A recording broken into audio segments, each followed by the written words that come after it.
Narrator. Hello, fantastic English learners, and welcome back to the English Learning Podcast's beginner series. I'm your narrator, and I'm so excited you're joining us today. Do you love to travel? Have you ever dreamed about visiting a new country or a famous city? Travel is a wonderful way to see new places, learn about different cultures, and make amazing memories. Talking about travel plans is a very common and exciting topic in conversations. It helps us share our dreams, discuss our future adventures, and learn about the world through others' experiences. Knowing how to talk about your travel plans in English will greatly improve your ability to communicate about your interests and future activities. That's why today we're focusing on talking about travel plans in English. We'll explore simple words and phrases to talk about where you want to go, how you plan to get there, and what you want to do.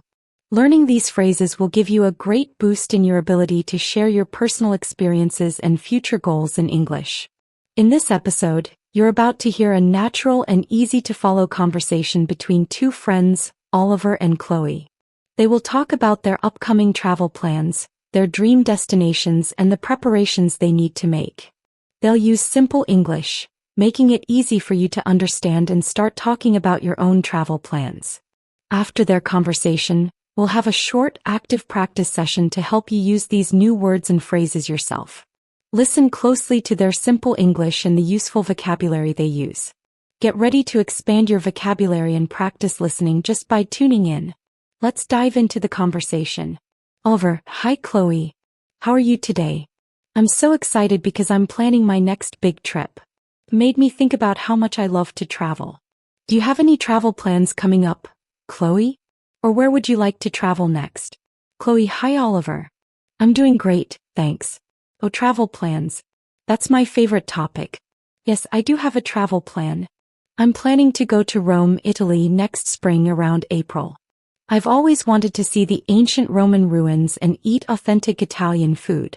I'm so excited to finally visit. What about you, Oliver? Where are you planning to go next? Oliver: Rome, Italy in April sounds absolutely amazing, Chloe. That's a fantastic choice, full of history and delicious food. I hope you have a wonderful time. My next travel plan is to visit Kyoto, Japan. I'm hoping to go in early autumn, maybe September or October, because I want to see the beautiful autumn leaves and experience traditional Japanese culture. I'm really looking forward to visiting the temples and peaceful gardens.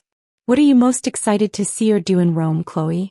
Chloe: Kyoto, Japan in autumn sounds incredibly beautiful, Oliver. The temples and gardens would be stunning with the autumn leaves. I hope your trip is fantastic. In Rome, I'm most excited to see the Colosseum and the Roman Forum. I've read so much about them in history books and I want to see them with my own eyes. I also want to visit the Vatican City and see St. Peter's Basilica. And of course, I'm very excited to eat a lot of pasta and pizza. How do you plan to travel to Kyoto, Oliver? Will you fly? Oliver: The Colosseum, Roman Forum, Vatican City, and all that pasta and pizza. You have a great plan for Rome, Chloe. Sounds like an unforgettable trip. Yes, I plan to fly to Kyoto. I'll book a direct flight from London Heathrow Airport to Kansai International Airport in Osaka, which is close to Kyoto. The flight will be quite long, probably around 12 to 13 hours, but it's the fastest way to get there. After landing, I'll take a train to Kyoto. How will you travel to Rome, Chloe? Chloe: Flying from London Heathrow sounds like the most convenient way, Oliver, even if it's a long flight. And taking a train after landing is smart. For me, I will also fly to Rome. I plan to book a flight from Dublin Airport, where I live, to Rome Fiumicino Airport. It's a much shorter flight, about 3 hours. After landing, I'll take a train directly from the airport to Rome Termini, the main train station in the city center. Where do you plan to stay in Kyoto, Oliver? Have you booked your accommodation yet? Oliver: Flying from Dublin and a short 3-hour flight sounds very convenient, Chloe. And taking the train to Termini is a great idea. For accommodation in Kyoto, I'm still looking, but I'm planning to stay in a traditional Japanese inn called a ryokan. I want to experience sleeping on a futon mattress on the floor and having a traditional Japanese breakfast. I haven't booked it yet, but I'm looking at a few options near the Gion district. Have you decided where you'll stay in Rome, Chloe? Chloe: Staying in a ryokan sounds like a wonderful cultural experience, Oliver. I hope you find a lovely one in Gijón. 4. Rome. Yes, I've already booked a small, charming hotel called Hotel Serena, which is located near the Termini station on Via Volturno 58-00185, Rome, Italy. It's not too far from the Colosseum and other main attractions. I chose it because it has good reviews and is close to public transportation. How long do you plan to stay in Kyoto, Oliver? Oliver. A charming hotel near Termini like Hotel Serena sounds perfect for Rome, Chloe. Good location and good reviews are always key. I plan to stay in Kyoto for 7 days, which is 1 week. I think that will give me enough time to see the main sites, visit a few temples, and also experience some local life. After Kyoto, I might visit Osaka for a day or two before flying home. How long will you stay in Rome? Chloe. 7 days in Kyoto sounds like a good amount of time to explore, Oliver. And visiting Osaka for a couple of days sounds like a nice addition. For Rome, I plan to stay for 5 days. I think 5 days will be enough to see the main historical sites, visit the Vatican, and enjoy the food without feeling too rushed. I have a full itinerary planned. Will you be traveling alone to Kyoto or with family or friends, Oliver? Oliver.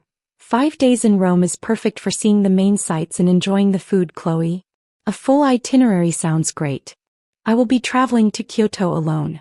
I usually prefer to travel alone because I can set my own pace, change my plans easily, and explore whatever interests me most without worrying about others. Gives me a lot of freedom. What about you, Chloe? Will you be traveling alone to Rome or with someone? Chloe. Traveling alone gives you so much freedom, Oliver. I totally understand that. For me, I will be traveling to Rome with my best friend, Mia. We love traveling together. We can share experiences, take photos of each other, and try new foods together. It's always more fun for me to have someone to share the adventure with. We've been planning this trip for many months. What kind of activities do you hope to do in Kyoto, Oliver, besides visiting temples? Oliver. Traveling with a best friend sounds wonderful too, Chloe. Sharing experiences definitely makes trips memorable. Besides visiting temples in Kyoto, I hope to try a traditional tea ceremony, which is a very important cultural experience. I also want to walk through the Arashiyama bamboo grove and see the beautiful tall bamboo trees. I also plan to eat a lot of Japanese food, especially sushi and ramen from local restaurants. And I hope to visit a traditional Japanese garden to relax. What kind of activities do you plan to do in Rome with Mia?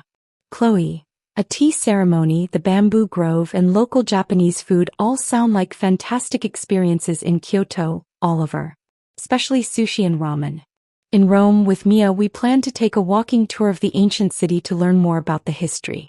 We also want to throw a coin in the Trevi Fountain for good luck and to ensure we return to Rome one day. We definitely want to eat gelato every day.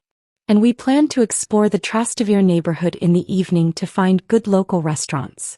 Will you need to apply for a visa to enter Japan, Oliver? Oliver. A walking tour, the Trevi Fountain, daily gelato, and exploring Trastevere. Those all sound like perfect Roman activities, Chloe. Gelato every day is a must. No, thankfully, as a citizen of the United Kingdom, I do not need a visa to enter Japan for a short tourist visit. I just need my passport to be valid for the duration of my stay. This makes the travel planning much easier. What about you, Chloe? Do you need a visa for Italy? Chloe. That's great that you don't need a visa for Japan, Oliver. Definitely makes travel planning simpler. No, as a citizen of Ireland, I also do not need a visa for Italy, because both Ireland and Italy are part of the European Union and the Schengen area. I just need my valid passport to enter. It's very convenient. What kind of budget are you planning for your trip to Kyoto, Oliver? Are you trying to save money or spend freely? Oliver. That's very convenient that you don't need a visa for Italy either, Chloe. It's so nice when travel is easy. For my trip to Kyoto, I am planning a medium budget. I'm not trying to travel extremely cheaply because I want to experience some special things like the ryokan and nice meals. But I'm also not planning to spend freely on very expensive things. I'm trying to find a good balance between experiencing things fully and being mindful of my money. I've been saving for this trip for a year. What kind of budget are you planning for Rome, Chloe? Chloe. A medium budget sounds very sensible, Oliver. It's good to balance experiences with being mindful of spending. For our trip to Rome, Mia and I are also planning a medium budget. We want to enjoy good food, visit all the attractions, and maybe do a little bit of souvenir shopping. We've already bought our flight tickets and booked the hotel, so those big costs are covered. Now we're saving for daily expenses, food, and entrance fees for the Colosseum and other places. We've been saving a little bit each month. Do you have any specific preparations you need to make before your trip to Kyoto, Oliver? Oliver, saving a bit each month is a great way to manage a medium budget, Chloe. It makes the trip feel more achievable. Yes, I have a few specific preparations for Kyoto. First, I need to book my ryokan as soon as possible. Second, I'm trying to learn a few basic Japanese phrases like, hello, thank you, and excuse me.